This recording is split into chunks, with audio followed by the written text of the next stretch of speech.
Whenever I mention the idea of a community saying, no, we don't want an In-N-Out burger, or no, we don't want to tear down this, this building to make way for some new, new building.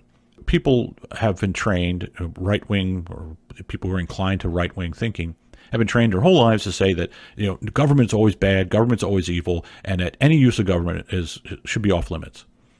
But we don't live in that world. We live in a world in which everything requires government permission. So whether you knock something down, you build something, you have to get government permission. So the only reasonable conversation for right-wing people to have is about when government should be used and how it should be used, and also how do we achieve right-wing ends through the current government, the current government system. What I want is results. I'm not interested in having big battles over theory or principles or philosophy or any other crap. And that is the problem with conservatism. Conservatism is always looking for a reason to not have the fight, not actually fight over whether or not we should have an In-N-Out burger plopped into a residential neighborhood.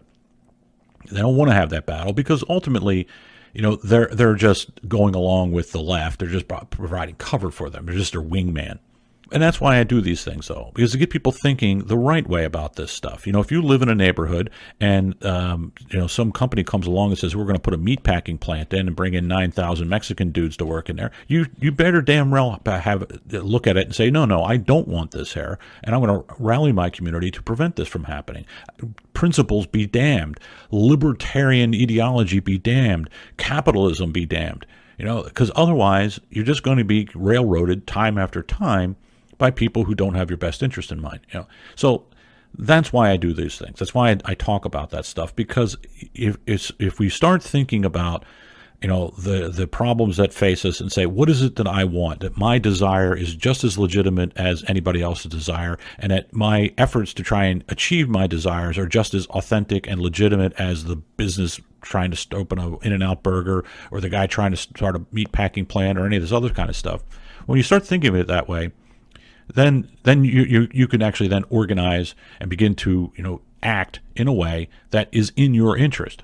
As soon as you start to say that no, my what I want doesn't matter. What matters is this arbitrary external set of principles that somebody else created. Well, then you're just a slave. You're not participating at all, and you might as well just shoot yourself, frankly. So anyway, that's why I do these things, and I don't know if I always do a great job of getting that point across, but that is the point I'm trying to get across. Is we, particularly as white people, we have every right to say this is how we want to live. And we're willing to do whatever we need to do in order to make that happen. That's perfectly legitimate. There's nothing immoral about it. There's nothing wrong about thinking that way. And we need more of it.